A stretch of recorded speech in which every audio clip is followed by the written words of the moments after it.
Hey guys, this is Dan Seifer from MobileBurn.com, and what we've got here for you today is the new T-Mobile Sidekick 4G. We just got this bad boy in, so we're going to do a quick unboxing for you, give you a little hardware tour, and then take a look at the software, because there's a lot of software things that have been adjusted and stuff like that. As we know, this is the latest version of the Sidekick. It is T-Mobile's resurrection of the brand, and what they've done is teamed up with Samsung to produce the new phones that were formerly made by Sharp and Danger, and then also had some phones made by Motorola as well. But the big difference is now this guy runs Android. So why don't we rip it open, take a look at it, and see what we got. So opening up this box here, it's kind of funky. Got a pull tab, you got the Sidekick itself. Keep pulling the tab and you can lift the box out, and then you got your included accessories. Real quick, you got a micro USB cord for charging and data syncing and stuff like that. Over here we've got the AC adapter. Samsung has given us a single piece AC adapter. They've been giving out two-piece units for a long time, where they would have the USB cable that would plug into the plug, and then that would plug into the wall and be used to charge, but this one comes with a separate device for that. And then over here we've got the SD card adapter. The phone itself comes with a 2 GB SD card installed, so this little adapter, so you can easily plug it into a card reader or into the reader on your computer. Inside this little flap here, we've got your standard documentation, manual, stuff like that, so that's pretty straightforward. And there is the packaging. Let's take a look at the device itself. So as you can see here, it's a very familiar looking Sidekick design. It's got nice size to it, but it's kind of chunky, kind of big. Got a 3.5-inch screen here. It's WVGA resolution, so it's 800 tall by 480 wide. Above that, you've got a front-facing camera, and then you've got various sensors and notification lights over here. Your earpiece is up here, and then you've got an optical pad here. Now what you can see is there's buttons in each corners, 3 of which are common to many Android users. You've got your home button up here, menu button, back key, and then this new one over here is called the jump key, and we'll take a look at that a little later when we look at the software, but it is a much different function than what we're used to with Android. It does not offer the search function that you normally see with the 4th button on Android. Now for the star of the show, you can see we've got that great 5-row keyboard.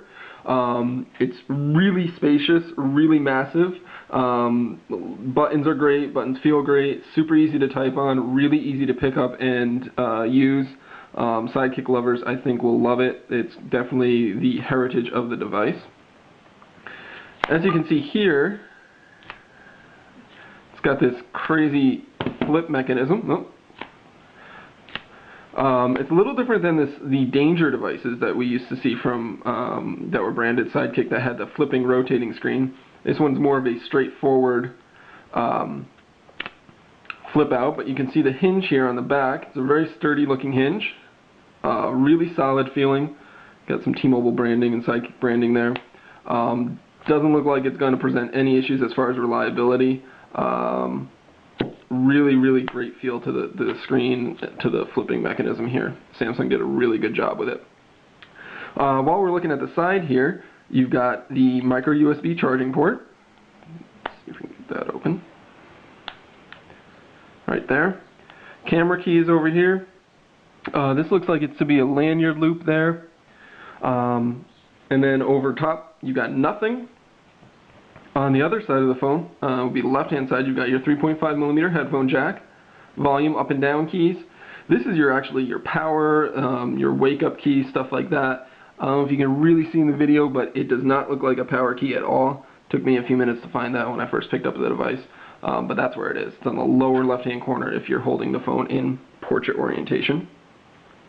Down on the bottom side, you really got nothing except for a microphone port, and then the little notch to lift off the battery cover. The back side, this is where you see your Samsung branding. It's right there. Then you've got the 3-megapixel camera. It's autofocus but no flash. And it looks like we've got some speaker grill down here. Underneath the battery cover, you've got your 1500 milliamp battery from Samsung, and on the side here is the micro SD card slot for the 2 GB card that's included. Now that's a real quick tour of the hardware of the Sidekick 4G. It's a really solid feeling phone as far as the hardware build quality goes. I think Samsung did a really great job putting this together. It's a little chunky and a little big, but if you're a Sidekick fan or had a Sidekick way back when, that's not going to be any surprise to you. Most importantly, that screen flipping mechanism is really solid, and the keyboard is really spacious and big. They've included shortcut keys for the voice dialing, voice commands from Android. You got an emoticon key here, a nice @key shortcut right there, which is quick and easy to access. And it's always nice having the extra row for the numbers right there on the top. Alright, so that was a quick look at the hardware. We're going to dive into the software in just a moment. Alright, so we've got the Sidekick powered up and set up with a few accounts, so we can demo the software here for you. Now what you're going to see when you first turn it on is it really is a familiar Android interface here. We've got your standard panes of home screens. There's 7 total with this one. You can swipe between them. You've got some standard Android widgets that we're used to seeing. You can fill it up with widgets and shortcuts just like with any other Android phone. It supports the pinch gesture here, so you can see your home screens laid out in a grid like so, and you can tap and hold them, rearrange them. If you don't particularly want a home screen, you can drag it down to the trash can and delete it. Nice little home screen things that we're used to seeing with a lot of other implementations of Android.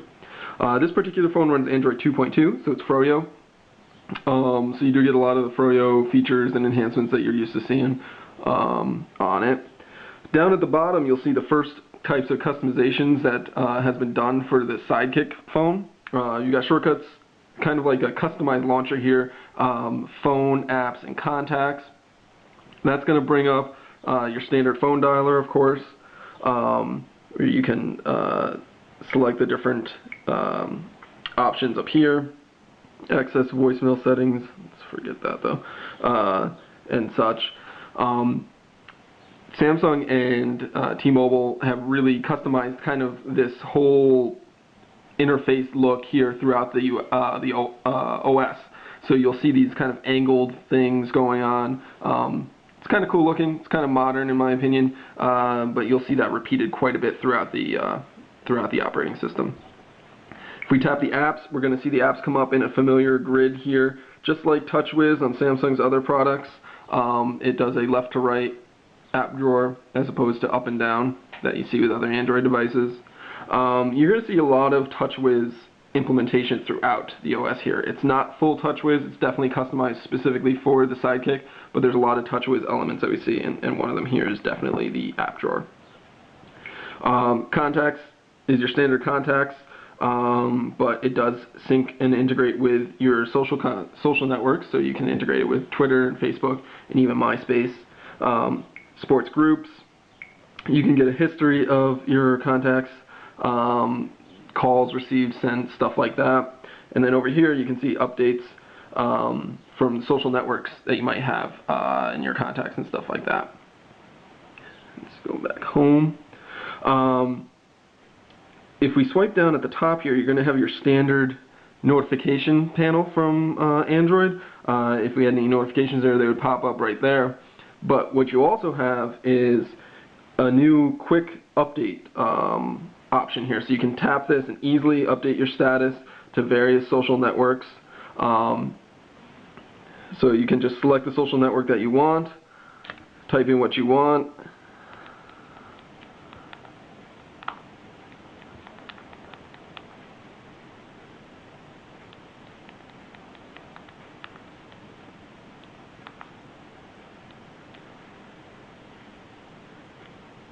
and then just click send, and it will be posted to the social network. So it's a real quick, easy way to do status updates and stuff like that. You can also hit this little pink button down here in the lower left and switch the type of message that you're sending. So if you wanted to compose a text message quickly and easily, you can do that right from there. You can switch to an email very quickly and easily if you got an email account set up. That does not work through the standard Gmail account that is present here, but you can use it through a different email account. Back over at the status update bar, the notification pull down, if you hit this little blue arrow, you get those little shortcuts that you're used to seeing with Galaxy S phones. on TouchWiz and stuff like that. You can turn on and off your Bluetooth, your Wi-Fi, your GPS, your rotation, stuff like that. Your ring mode right there, quickly and easily, right from the notification bar, which is always a nice touch.